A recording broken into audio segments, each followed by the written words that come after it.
Welcome back to the Company of the Cat. Hi!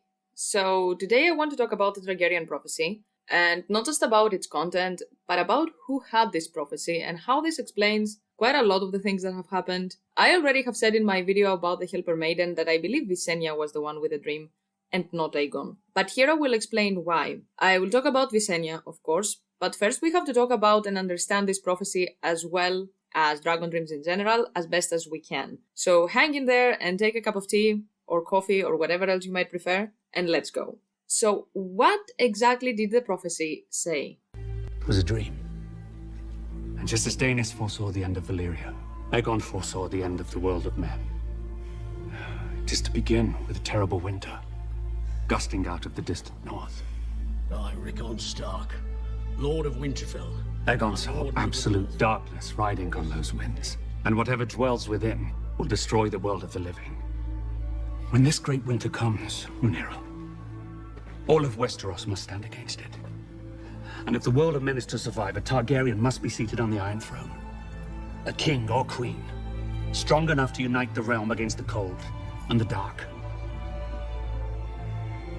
Aegon called his dream the Song of Ice and Fire. This is what Viserys said, vaguely what was said to him by Jaehaerys, I imagine. And we learned that the dagger glyphs translate to "From my blood come the prince that was promised, and his will be the Song of Ice and Fire." A translation we know for a fact isn't correct. No one ever looked for a girl, he said. It was a prince that was promised, not a princess. Rhaegar, I thought. The smoke was from the fire that devoured Summerhall on the day of his birth, the salt from the tears shed for those who died. He shared my belief when he was young, but later he became persuaded it was his own son who fulfilled this prophecy. For a comet had been seen above King's Landing on the night Aegon was conceived. And Rhaegar was certain the bleeding star had to be a comet. What fools we were who thought ourselves so wise. The error crept in from the translation. Dragons are neither male nor female, but saw the truth of that. But now one, and now the other, as changeable as flame. Apparently, the inscription talks about a dragon, without stating the sex, because dragons do not have distinct sexes, kinda like the new Mexico whiptail lizard, which reproduces entirely asexually. The species doesn't have two sexes, and some of them just birth eggs. From the way Aemon is explaining the whole situation, the translation must be closer to "From my blood come the dragon that was promised, and theirs will be the Song of Ice and Fire." First of all, this line sounds way more like a prophetic dream, since we know they see very symbolic things. Second, it makes it a two-meaning prophecy, like again most of them are, since it could be about a real dragon and eggs hatching, but also about a Targaryen and not a real dragon. Notice how when they saw this dream for the first time, they talked about their successors and kids. The moment the dragons died, they started to think that, oh, it is about hatching eggs, let's do that. And third, it makes sense if we think of the dreams many Targaryens had through the years. Bright Flame thought that he would become a dragon if he drank wildfire. He thinks he's a dragon in human form, that's why he was so wroth at the puppet show. And we know from Maester Aemon and the Dunk and Egg novels that all the brothers had dreams, and in them they saw dragons and not humans. Aerion saw himself as a dragon, and Daeron the Drunken saw a dragon dying before Baelor's death. So not only does the prophecy itself not talk about a prince per se, but it is also altered a bit every time someone repeats it or has similar dreams that they interpret as they themselves think best. The translations or interpretations of this prophecy are not correct, and we see the word prince in the common tongue because it was supposed to pass from ruler to ruler, and since they were following the Underlaw, the successor was a man. But nowhere in the prophecy do we see a man, but only a dragon. They see that someone from their line will bring dragons back to life, or that they would be transformed into a dragon. People, even Targaryens, do not know how to recognize a dragon's sex. They just say they are sea dragons when they make eggs. So obviously, if someone was to hatch eggs again, it would be a woman. Why is Dany a princess and not a prince? I made this choice a long time ago, but I think I wanted to play a little with gender roles and reverse things a little. And of course, Mother of Dragons to my mind is much better than Father of Dragons. There is the connection between the woman who brings forth life, carrying a huge power of death, fire, and destruction. There are very powerful metaphors in there. So, whether people like it or not, as far as the Targaryen prophecy goes, it is finally fulfilled, and it is about Daenerys. Even if Jon is a Targaryen, and I personally think he is, his mother's bloodline is his storyline. He is a Stark, even if he is a Snow. He is a warg, his wolf can skin change into other wolves and had red eyes. He is the green seer of the dire wolves. He also has the Stark looks, he has the temperament and the ice in his blood. In the Song of Ice and Fire, Jon is the ice. Other people also have dreams, not just the Targs. That means that many people are involved in all this and are also important, and Daenerys is one of them, the one the Targaryen dreams were about. And this brings me to a very hot topic inside the fandom, Targaryen madness. Targaryen madness is something that has been talked about in the fandom for ages. But personally, I have never seen something particularly interesting being mentioned. Some Targaryens appear to be born mad, others may not display signs of madness when they are younger, but can develop it as the years go by, especially when circumstances encourage it. And one of the reasons for this is heavily hinted to be dragon dreams. The prophetic dreams heavily affect the dreamers. It's not because their bloodline is tainted, which, let's be honest, would be kind of lazy writing, but the fact that they see bizarre shit that affects their sanity, other upbringing and other experiences, and it's very easy to have people that aren't very mentally stable, sometimes to the point of being dangerous psychopaths. It is way more interesting, effective, and points out something that is commented a lot in the novels. At the end of the day, the choice of what you're gonna do with the information you get is yours to make. This is why the dreams are so vague. They give hints to the readers, but they themselves aren't the answer. This is the very nature of a prophecy. We also see that these dreams push many of them to an obsessive yearning for bringing dragons back to life, or they try to be the prince that was promised themselves. And this is where Jaehaerys made a huge mistake. And even though he himself was a good king, he didn't make any of his daughter an heir, because he was fixated on the word prince. The line must be continued by a prince, but the dream was just about a dragon, and this is where the first seeds of the dance were sown. There is a reason House of the Dragon began with the choice of Jaehaerys made, because he was partly responsible too. But obviously, this is not the very interesting thing. The very interesting thing is the fact that the men of the line tend to be unstable, while women not only aren't, they're actually pretty good at interpreting these dreams. Maybe not fully, but they have the essence, the concept. The closest to a mad woman dreamer we have is actually Helaena, and she was not mad in the way Aerys and Aegon were. She was very well liked, polite, kinda moony and aloof, yes, but surely not raving mad. She was described as mad in Fire and Blood after the Blood and Seal situation for obvious reasons. Even though House of the Dragon isn't very accurate as far as events go, the whole concept of the dreams and prophecies came from Martin, and will come up in the novels too. So Helaena was most likely a dreamer, and even though she wasn't explained what she was seeing to others, it is obvious she was aware when shit was about to hit the fan.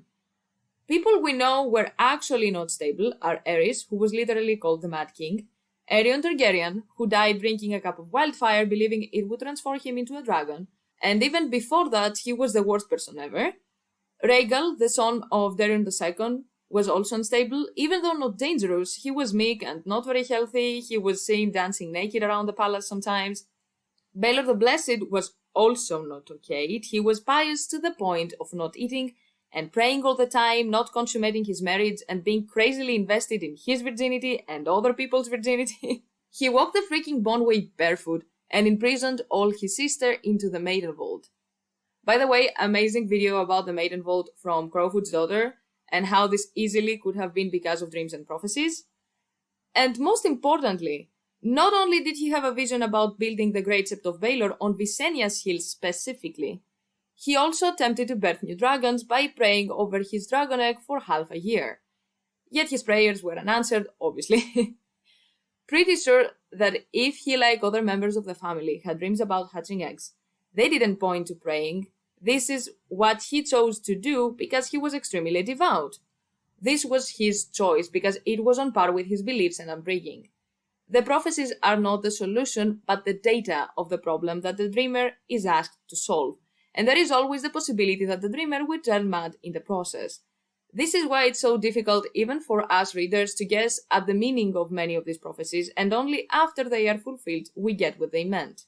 Men were way more invested and obsessive, and in time they would turn mad because they believed it was a prince that was promised. So of course if they had the dream, they should be the chosen one, because doesn't everybody want to be the chosen one? It is so obvious that people started to think themselves as the prince the moment the dragons died out. The dragons died, and so many of those who saw this dream specifically were sure they're gonna be the prince. So when they were not, and things didn't go as expected, they would start to go mad because things didn't align with what they were sure was the case. And on top of that, many of them would have been through serious trauma such as wars and battles, death of loved ones, etc. Women dreamers we have seen are Daenerys, of course, who saw the dream before the pyre, and she woke up knowing what to do.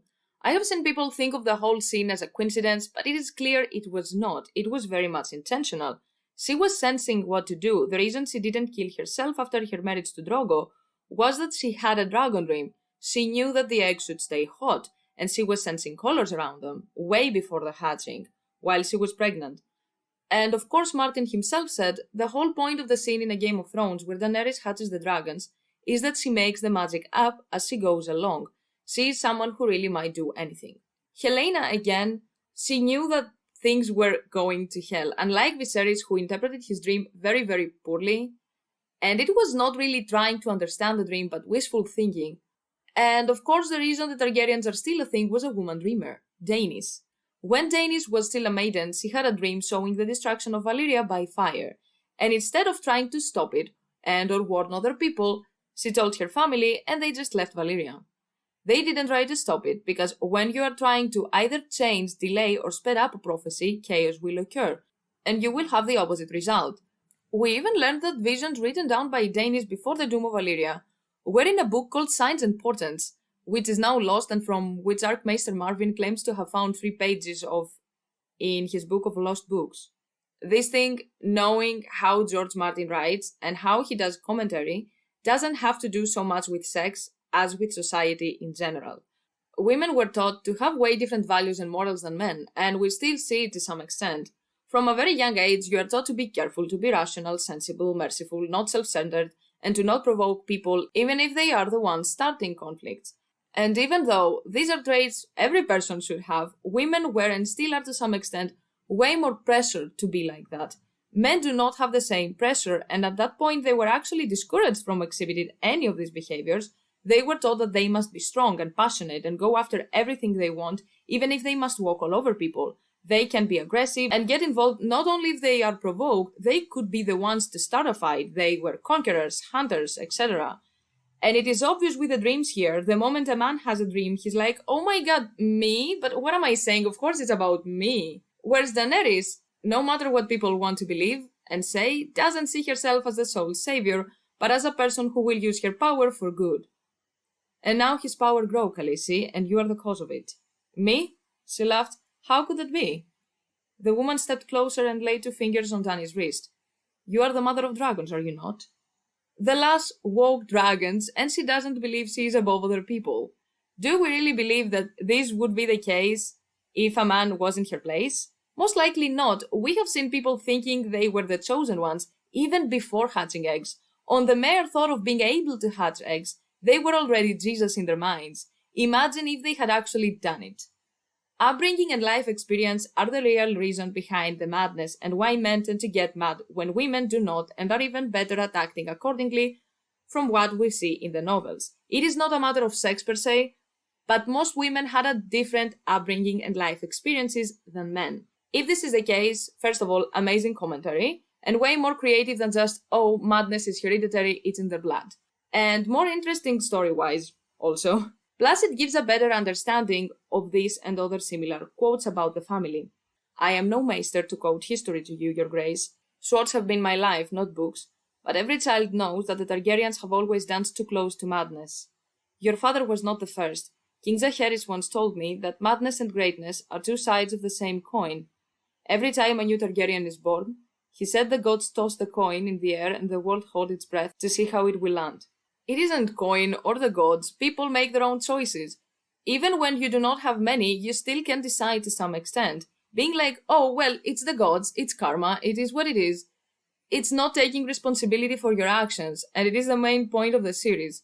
The dreams give you the tools. Bloodraven and Quaithe give more questions than answers, because our heroes must make their choice and accept the result, either good, bad, or useless, and then continue again and again and again, because that's life. And that brings us to Visenya. Let's start with the fact that is often dismissed.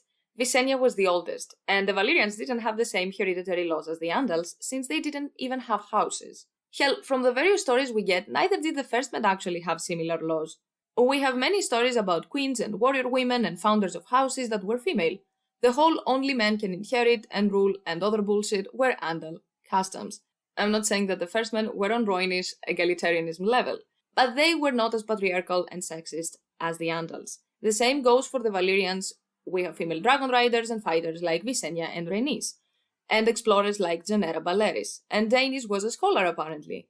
And most warrior women we have from places around Westeros are from First Men houses and Dornish houses. And of course, in places like the Neck and Over the Wall, we see that women have a way better place in society than what the Andal law expects of them. Visenya was a warrior. She was taught the same stuff in the same way Aegon was taught. And not just that, throughout the novels we are told that Visenya was doing things that should be Aegon's job as a king. For example, when the conquest began, Visenya sailed with her siblings from Dragonstone, and while Aegon began the construction of the Aegon fort, Visenya went to deal with the local lords. She subdued House Stockworth by setting ablaze the roofs of Stockworth. Shouldn't the person intended to rule personally subdue at least the first houses to give them trouble? Aegon's first battle came after that, with Aegon's first test, and even after this victory, Visenya was the one to claim the reaches of Duskendale, which at that time was the main and biggest port on the Narrow Sea, greatly expanding the Targaryens' resources. Visenya was also the one to go deal with the Vale of Arryn and Cracklow. And yes, it was after the burning of Harrenhal, so the people at the Cracklow of course bent the knee, but it is stated that she took the men there as her own. After the addition of the Reach and the North to the realm, where all three siblings were involved, it was again Visenya who went to deal with the uprising in the Vale. She returned to the Vale where House Arryn had strengthened their defences. A strong host had been positioned at the Bloody Gate, and the garrisons of Stone, Snow and Sky had been tripled. Visenya bypassed this host by flying up to the Eyrie with Maegor and landed in the country yard where the Arryns surrendered the Vale to Visenya. From the way these events are described, there were whole ass kingdoms that hadn't even seen Aegon, who was the king. It was Visenya who brought these areas under the rule. Visenya fought alongside Aegon and Rhaenys in the First Dornish War, which lasted for 9 years, and after Rhaenys died in Dorne, Visenya and Aegon burned every castle keep and holdfast in Dorne at least once, with the exception of Sunspear and its Shadow City. After this whole mess, the crown put bounties on the heads of the Dornish lords, and although quite a few of those lords were killed by assassins, only 2 of the killers lived to collect the reward. In return, the Dornish too hired people to kill Aegon and Visenya, and it was Visenya who killed 1 who came for her and 2 that came for Aegon. And after these events, it was she who established the White Cloaks, because when Aegon argued that his guards were still sufficient for his protection, Visenya drew Dark Sister, and before his guards could react, she had cut Aegon's cheek. Visenya modeled the vows of the Kingsguard upon the vows of the Night's Watch, and she selected the first 7 members herself. The day-to-day governance of the realm was also often left in charge of Visenya and Rhaenys, as well as Aegon's councillors. Aegon was kind of a Robert character apparently. He was the hero and the conquest was named after him and was interacting with his people who liked him, but other people did the heavy lifting. Meanwhile, when Visenya couldn't get pregnant, people were pointing fingers at her for infertility, even though Aegon was most likely the infertile one, considering that he was sleeping with Rhaenys very, very often, and the one kid they had, Aenys, was rumored to be a bastard of Rhaenys, and one of her Lyseni entertainers. These rumors stopped when his egg hatched, but again, this is a very dumb reason to dismiss the rumors, considering his mother Rhaenys was a dragon rider herself, and we have seen kids from a Targaryen mother and random father whose eggs hatched just fine. When many young women were presented to Aegon, he refused to even voice his opinion on the matter, and the next year Visenya got pregnant with Maegor. By the way, this is a straight-up speculation of mine, but when people started to talk and say put her aside, Visenya became pregnant, and she was very sure from the start that the baby would be a son. Considering the fact that Visenya was playing with dark magic, I wouldn't put it past her to have helped the situation with blood magic so she can get pregnant. I really find the whole story very weird. For years they were trying and nothing, and the moment people started to try and marry Aegon off so he can have more kids, she got pregnant. And not only that, she was sure it would be a boy. And the baby was a carbon copy of Aegon. I don't know, but all this sounds very sus to me. Anyway, and now it's time to tie this together with what I said in the previous video where I talked about Visenya. We see many heroes in songs and legends, and all of them had a magical woman by their side. We even have one in the current timeline, Stannis. Stannis' storyline depends heavily on Melisandre. Without her, he wouldn't be at the wall aware of the others, and neither would he think of himself as the chosen one. Same with countless characters in our story. The Night's King, Bloodstone, Aemond, Duran, Clarence Crabb, Herdon and Harlon, and many more, who had a woman most of the time, one that was meddling with magic, and the reason they were successful and became so powerful in the first place were these women. This archetype is a classic one in the novels, but also in literature and mythology in general. Medea, Morgana, and even Merlin embody the archetype of the magical helper. These characters are often the one who provide the hero with the magical aid or guidance necessary to achieve their goals. In many cases, the hero would have not been able to succeed without their help, or even just stay alive. This is particularly true in stories where the hero is inexperienced or lacking in certain skills, and the helper provides the necessary knowledge or tools. Secondly, they often embody qualities and traits that the hero lacks. They're more intelligent, cunning, and spiritually attuned than the hero, and thus are able to provide or assistance that the hero cannot provide for himself. These characters are the one with the foresight. They are the ones who meddle with magic and have visions, not the hero. Merlin had visions, Medea had visions, Melisandre has them, Thoros has them, Alice had them, so I really think Visenya was the one with the dream. As we saw in essence, Visenya was the real ruler of the kingdom. Aegon traveled and met with his lords, and good for him, that is great, and the reason why his last years were a peaceful period for the realm. But the day-to-day matters, it is pointed out, weren't handled by him. He was a people person like Robert was, and he wasn't the one doing the nitty-gritty parts of the ruling. During the conquest, Aegon's only solo work was the Riverlands, which at that point were ruled by the Ironborn, and the Iron Islands. The rest of the areas were secured either when all of them were present, the Stormlands were added by Rhaenys and Doris Baratheon, and the Vale and Cracklow Point as the first areas in the Crownlands were secured by Visenya. When the three sisters rebelled again, Visenya was the one who went there with Vhagar. The first crowning was done by Visenya. She was the one who named him king, not a priest, not his favorite wife, but Visenya. We are told that he married her out of obligation and duty, but if he was the one with the dream, the one who was having the last word in the matters, he could have easily said, I'm gonna marry Rhaenys, and the strongest of my sisters, the one I know can carry out anything, will marry someone to secure alliances, or whatever, something that would be very beneficial politically. But no, he married Visenya, who was the firstborn and was doing way more decision-making than Aegon himself, and even though Visenya herself wasn't that much invested or in love with Aegon either, as far as I understand, she married him and became a queen in name, while many times she was acting as a king. And these pieces of information come from the maesters who were biased in favor of the man of the bunch, imagining what was going on behind the scenes that we're not aware of. Visenya was the sibling who was meddling with magic and potions, and as I said before, the magical sidekicks have the visions, not the heroes. It makes much more sense for her to be the one with a dream, and not just that, it also explains many decisions taken after Maegor's birth. If Visenya saw the dream and interpreted this dream as, oh, my son must be the king and the one to continue the line, then all this mess that happened makes much more sense. Aegon was a guy that people liked, trusted, and followed. On top of that, he was a man, something that would be way more digestible by the rest of Westeros. He's a great face of the group. If Aegon becomes a king and he marries Visenya first, then their kid would become the next king, and problem solved. All three siblings ruled together, with the sisters being way more involved actually, as stated in the word book. The thing is, things didn't go as they planned. Aegon was not very fertile, and it shows. Neither Rhaenys nor Visenya got pregnant easily. At least Rhaenys should have been able to become pregnant if they kept trying constantly for 10 years and were in love. But the only kid they had was rumored to be another man's. It is obvious Aegon wasn't Robert in that department. And that brings me to the main reason why I believe it was definitely Visenya with a dream. Maegor.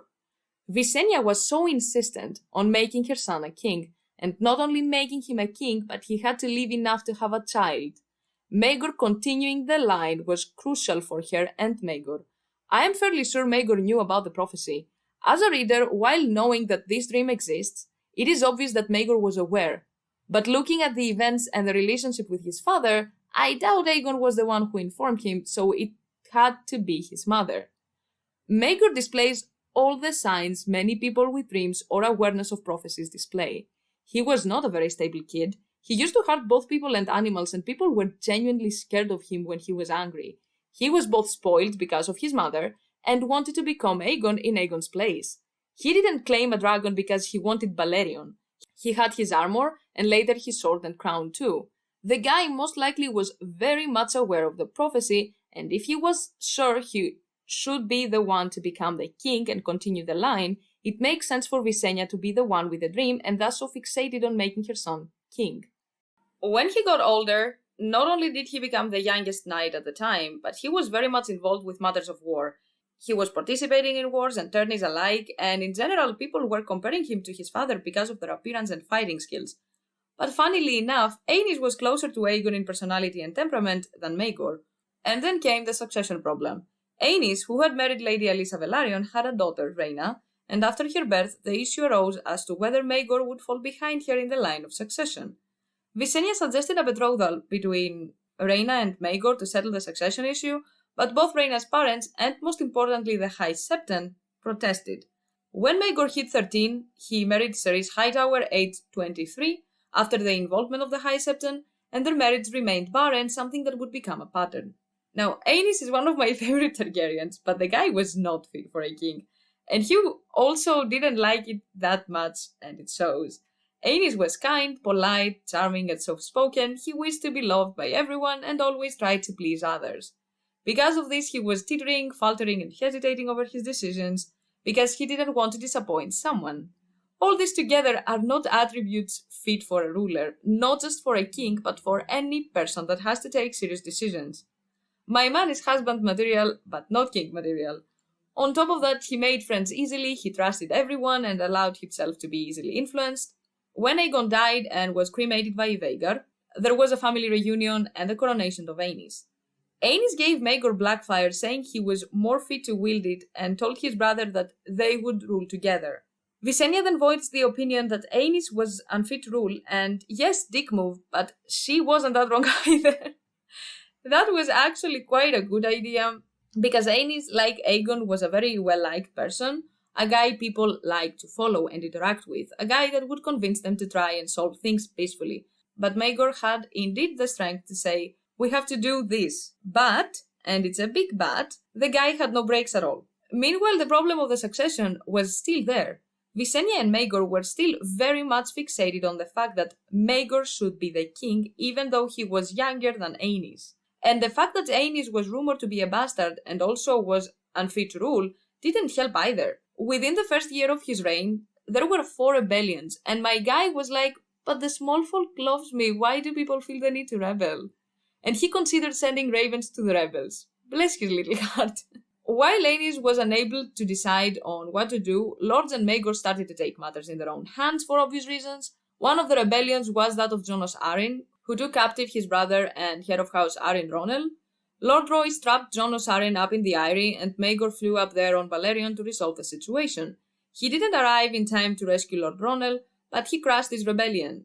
Hoping Maegor would show them mercy, Jonas' supporters flew Jonas through the Moondor, but as we said, Maegor had no chill and hanged all of them. During the suppression of Red Harren's rebellion in the Riverlands, the hand of the King Alyn Stockworth died, and Rhaenys made Maegor his hand. But that didn't matter, because some years after, Maegor took a second wife and the realm lost its shit. Obviously, the Septons wouldn't perform a wedding between him and Alice Harroway, so Visenya performed the ceremony, one in a Valyrian fashion, and all hell broke loose. The faith was already very much against the practices of the Valyrians. They didn't vibe with polygamy or incest, and you know what? I get the second one. It was stated by Maegor himself clearly that the reason for the second marriage was the fact that his first one was childless. I'm not gonna analyze everything Maegor did because he deserves a video of his own, but it is obvious that all these weddings happened for one reason only: to produce an heir. He married again and again and again, and to women who already had children, and still nothing. It is obvious he was barren. Many of the stuff Maegor did while reigning as a king, and even before that, had as a goal to make kids and continue the line. He took 6 wives and still no kids. And not only that, but his mother was also very much supporting him and tried the same thing. For crying out loud, after his trial of 7, where he was the victor, but was badly wounded, and by that I mean mortally, Visenya entrusted Maegor's care to Tiana of the Tower after talking with her. She gave the king over to her alone. Can we process how crazy this is? She didn't know her, and the only reason she did that was most likely the fact that Tiana was practicing magic.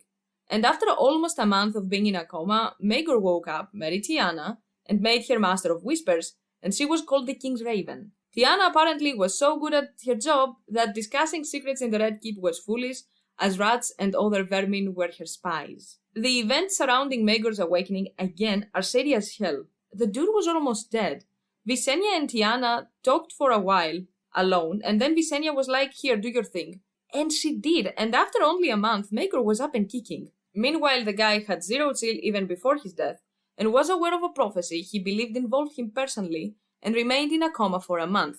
I can't even imagine what the hell he must have been seeing all the time. Because when people, especially ones with magical blood, have fever dreams or are in a coma, or have a near-death experience, they dream of some very weird messed up stuff, as we have seen in various cases. Maegor, after his waking up, was way worse than before. Not only did he take other 4 women to try and have kids, he also constructed the underground parts of the Red Keep, and didn't just give orders for the construction of these caves, maze-like underground levels, but he was also killed everyone involved so they cannot inform people about their construction and the hidden passages. What the hell? He definitely saw something of his own while in a coma, and he was also aware even more than before that he needs to produce an heir. He has to be the one to continue the line. It is very funny that the only real Mad King we have is Aerys, because Maegor, after his comeback, wasn't that far from Aerys. It seems that he was obsessed with the idea of an heir, was paranoid, and thought that everyone was out to get him. And it is not just he wanted an heir, but he actively tried to stop other males of the line from reproducing. Maegor, from what I understand, was quite spoiled because of Visenya, and on top of that he was getting more and more obsessed about and invested in a prophecy that couldn't be fulfilled by him because of his infertility. I am of the belief that Maegor did indeed kill himself.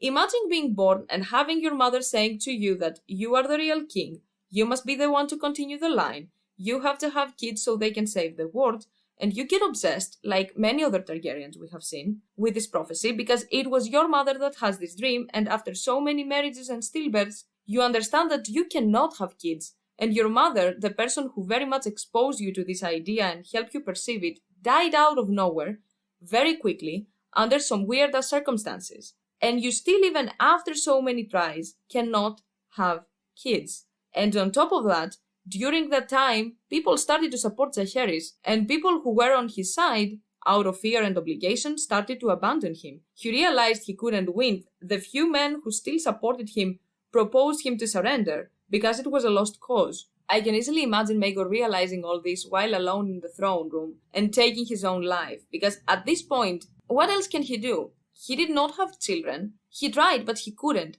He was not to be the king, even though it was what he was told since day one, that he is the next king, the one who is to continue the line. Maegor was not okay mentally, and I'm not talking about the mess that went down with the faith or his battles, but the stuff he did for personal reasons. Hurting animals, the things he did to Tiana when she told him that she was the one poisoning the wives while pregnant, even though it was painfully obvious Tiana wasn't the only reason for these stillbirths. The situation with Viserys, the construction workers, and other people who worked for him, he was paranoid, he was not okay. If a person like that reaches a breaking point, there are not many ways things can go, and all these ways most likely lead to the same result, hurting himself. Was it because he just reached that point of despair and realization? Or was it because, like other Targaryens, he believed he would be reborn again? No one can know, but the result is the same.